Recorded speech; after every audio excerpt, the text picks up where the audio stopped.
In the deadliest section of the U.S.-Mexico border, a wall divides the city. A wall separates the people. It is the final frontier for migrants, but the last line of defense for patriots. It is the epicenter of a national controversy and a monument to personal struggle.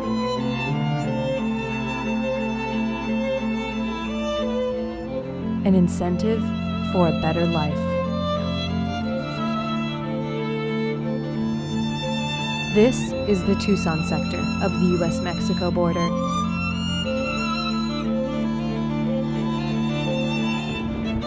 And despite the violence, corruption, and hostility along the border, many different groups of people have found a calling to this one piece of land and are committed until the southern border. The border. The border. The border secure. Secure. Security. Till it's secure.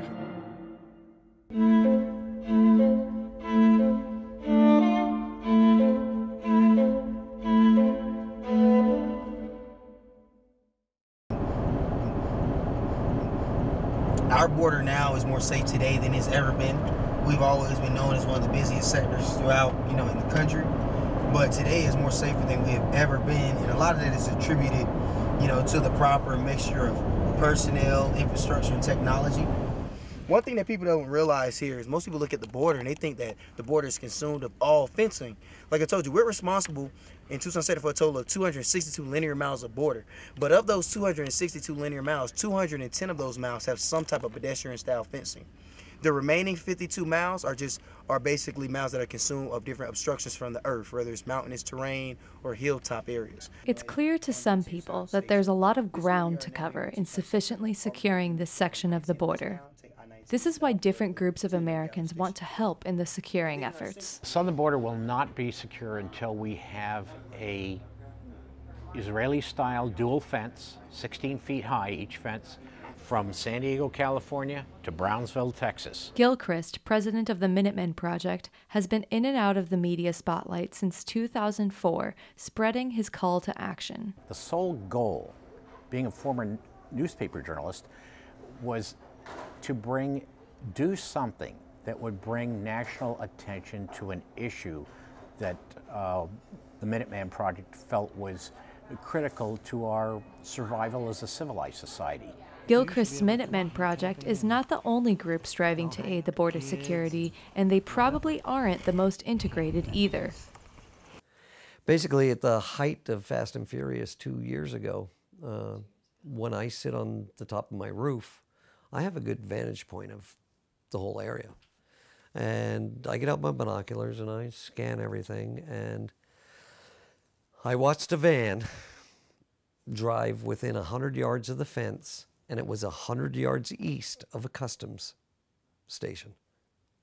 And in that van, I watched them unload long rectangular boxes, and there were 4 guys come running up out of the wash. They would hand them the boxes, they would run back, stuff them through the fence, run back, and I called Border Patrol and said, "Do you have anybody down here?"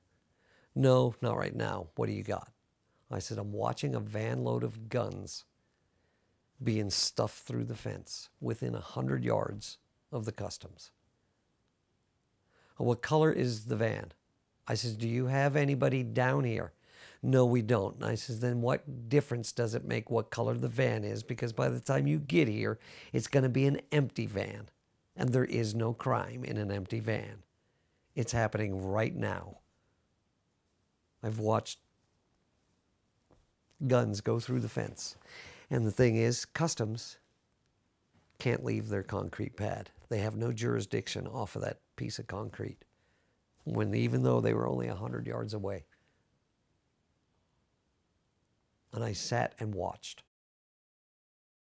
Naylor has been on and off patrol along the Arizona-Mexico border for 10 years. He now lives along the border, using military-style tactics to track and locate anyone who is not legally allowed there. And they would ask me, why are you doing it? And my response would be, if not me, then who?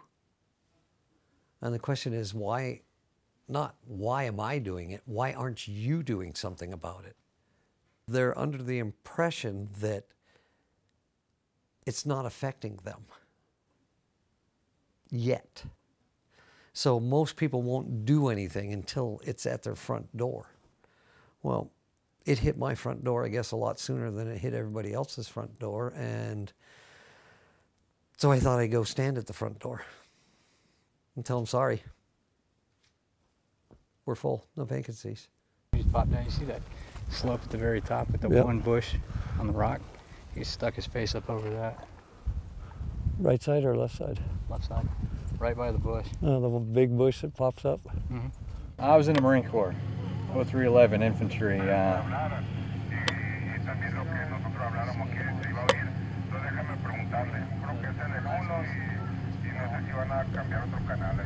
Ranchers.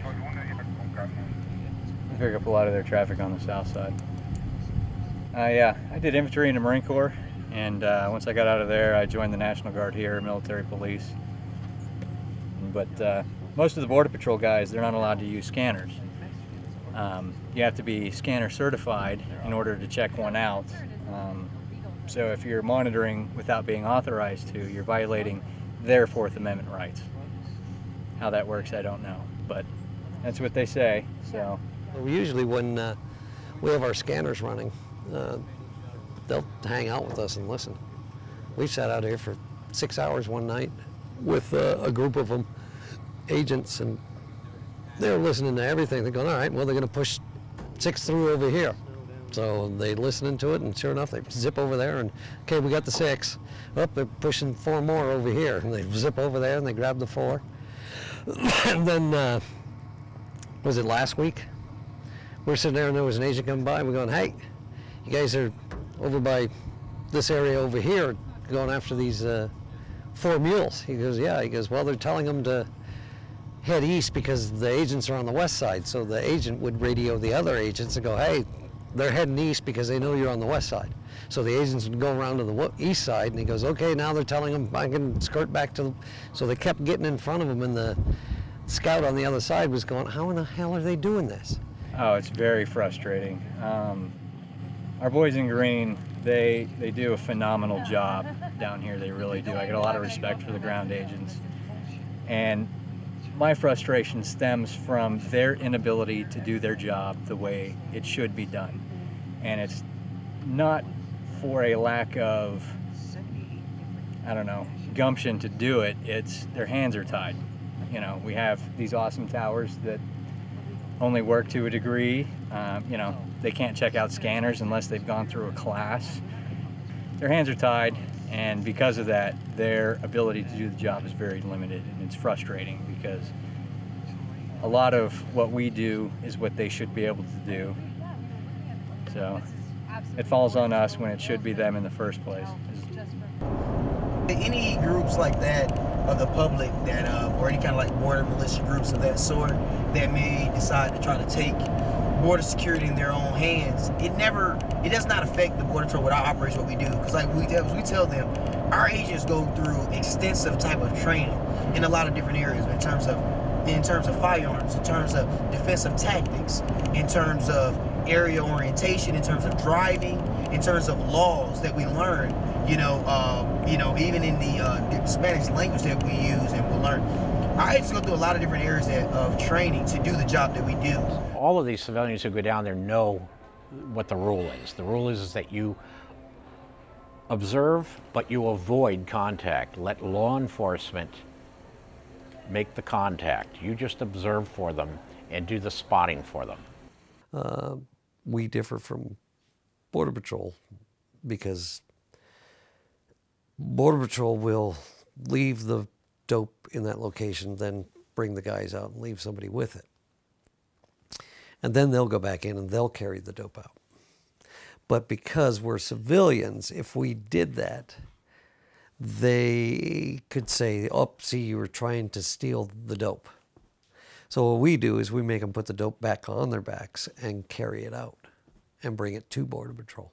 The Mexican cartels push more than a ton of marijuana a day through the Tucson sector.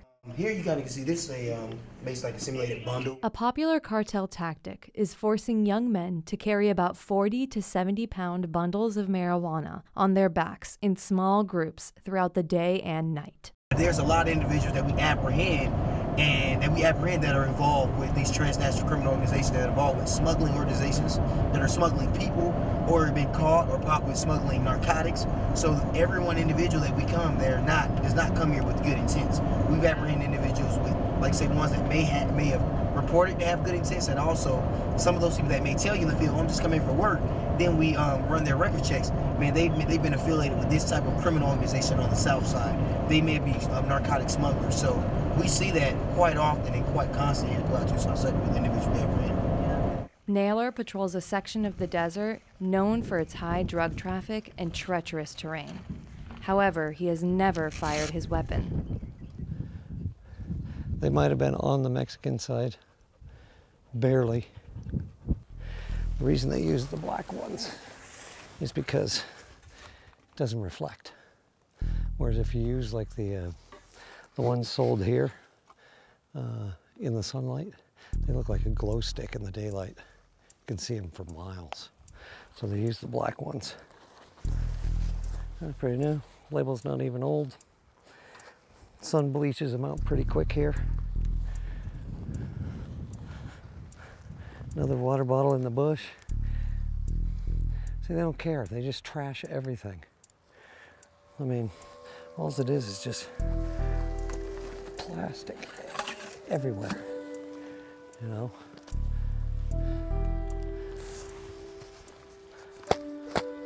It's a carpet shoe. You don't leave footprints with that. There's the other one right there. There's another one. That's a good sign it's a dope trail. It's probably from the packers this morning. Look at that. They mass produce them. This one here is a size 8. It's like an electrolyte. But they opened it, used what they wanted, and they leave it up in the tree for the next one to come by to put in their water. So all kinds of little things they do, little signs that you can see. They carry everything across, heroin, cocaine, meth, pot, but the majority we're finding through here is pot. There they are, they see us. What's your, he looking right over here.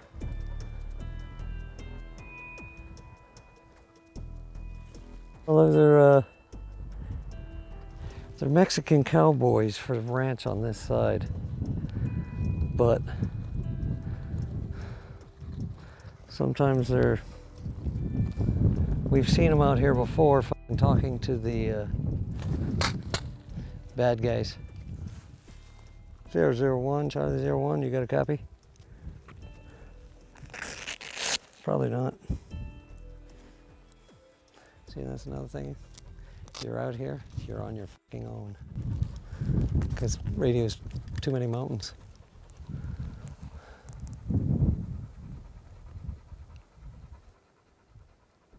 You getting that on film? Good.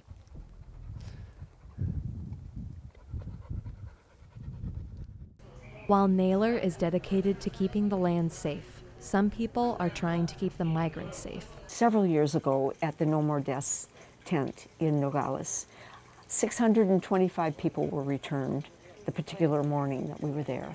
And among that group was a young man who was limping very badly. And I went up to him and I said, you know, do you have, asked him in Spanish, do you have blisters? He answered me in quite good English. And he said he did. And as he said that, a friend of his said, you ought to see his shoulders. Well, I knew immediately. So I said, look, let's go over and let's get you something to eat. And you come and sit down. And I said, would you mind taking off your shirt? And he said, no. And he had indentations that were almost ulcerating from the straps. Okay. And I said, you know, I will wash your shoulders and I will put a salve, and I have a thick pad that I can tape to your body because I presume that you're going to be doing this again. And he said, I have no choice. I have no choice. Wallen has been dedicating her time to the needs of the migrants along the border for almost 10 years. There were many people who opposed what we were doing, and there still are people who feel that we are aiding and abetting and the no-gooders, you know. And it will probably always be that way, but it's never going to be that way with me, because I feel that the work that we are doing is extremely important. Every Tuesday, her and a group of volunteers go to the Comedor in Nogales, Sonora, a Jesuit-established kitchen and safe place for migrants.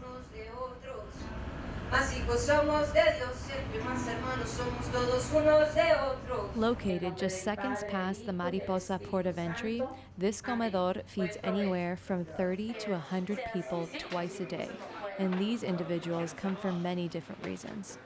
They're fleeing the gangs, they're fleeing the cartels.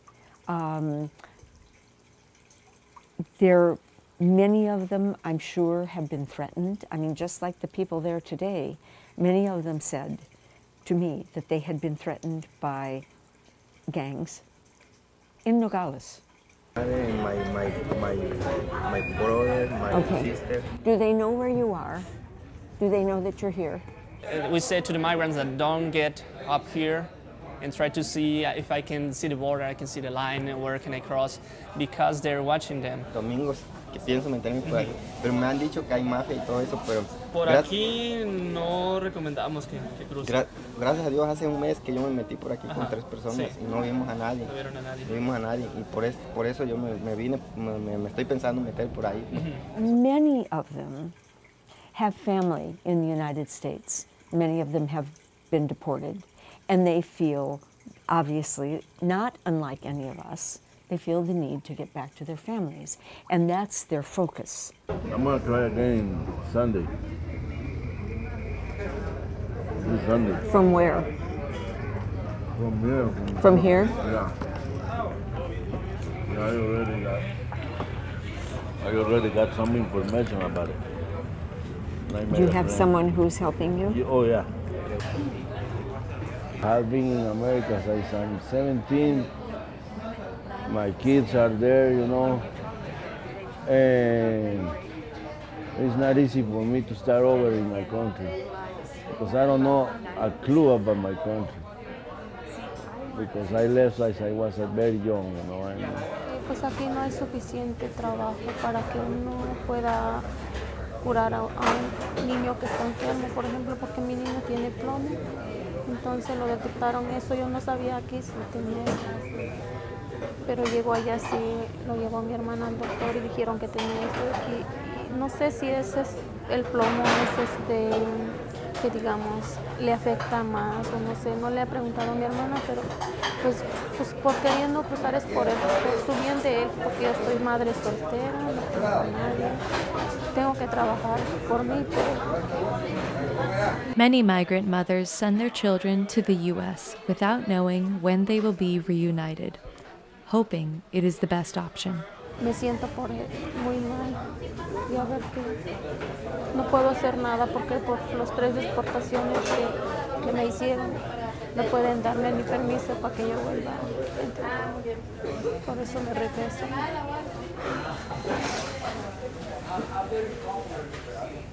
Es que no aguanto. Quisiera estar con mi hijo ya, pero no pude. Pues yo quisiera llegar hoy o mañana, pero no se puede. No se puede. Ahorita estoy preguntando si puedo irme, pero dicen que no porque ya me deportaron. Y por las 3 deportaciones no me pueden dar ni permiso a cruzar otra vez.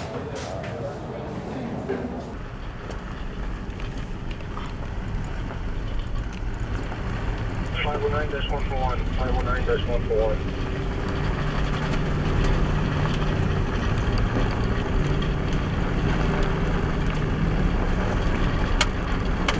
A lot of times, the individual will go from enforcement into a first responder mode at an instant.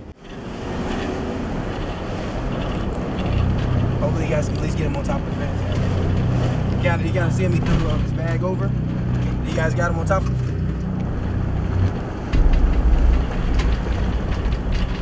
There you go, another one. Right there on top of the fence.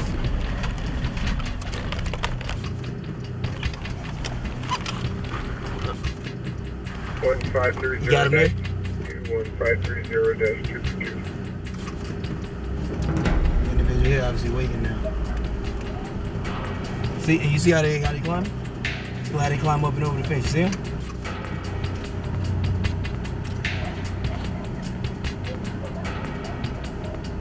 Now obviously you guys can kind of see how easy it was for that individual to climb. You see what's on his back? Can you guys see the dope that's on his back? You see the dope that's on his back, right? I'm sure. Did you guys see that? They get the wheels at the front. Obviously they got one. Because once you start once, they always have you. There's no, hey, I'm just gonna try it one time and that's it. No, once you do it one time, you're with them. So in that regard, then we try to let them know the dangers and the consequences that can come, you know, to them or their family members. But I know a lot of times we're looked in at this maybe brute enforcement type of attitude, but a lot of our agents, yes, we obviously are here to enforce and arrest any smugglers of illegal aliens or narcotics, but a lot of us are also here with the humanitarian side and want to help these individuals who find themselves in very distressed situations and make sure that they don't succumb to any of these fatal circumstances that they may be placed in. You know, we don't want to see anybody die out there. See, that's the misunderstanding everybody has about people who are down here on the border. Oh, yeah, they just want to shoot people. They want to kill people. They want to... It's not true. One of the responsibilities of being on the border is making sure others don't succumb to the desert. We don't restrain them in any way.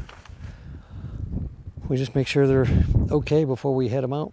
You know, like I said, we make sure they're hydrated enough, don't have any medical problems, and then we head them out, bring them to Border Patrol.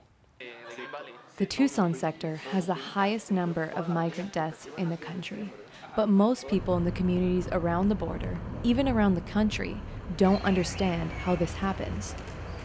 No one cares.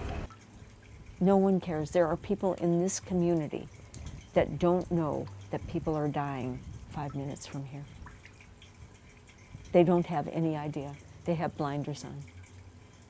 And if they don't know that they're dying, they're never going to understand what it is that's bringing them here. Although the border will always be a turbulent area, Naylor and Wallen will always be between the people and the wall that divides them. Now, I don't think that every person that was at the Commodore today was a good guy, necessarily, okay?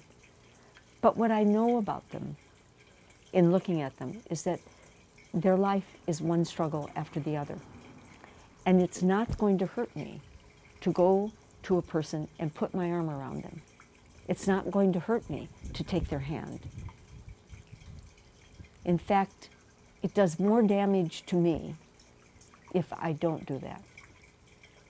And I feel very strongly about that.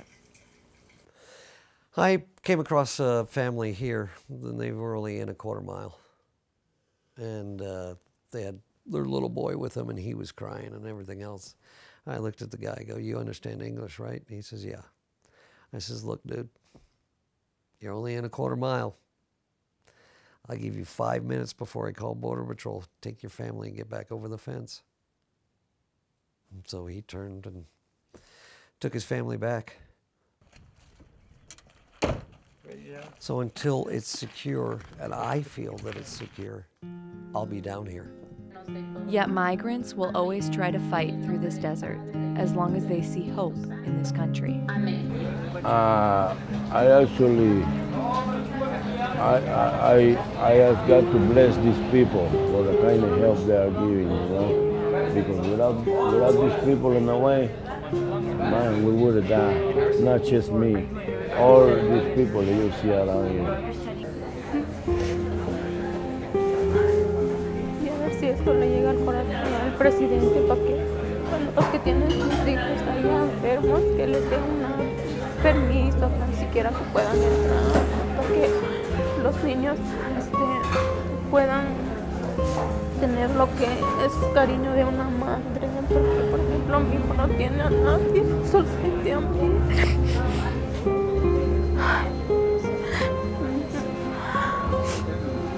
Solamente a mí me tiene y es por la necesidad que yo tenía que yo llegar allá.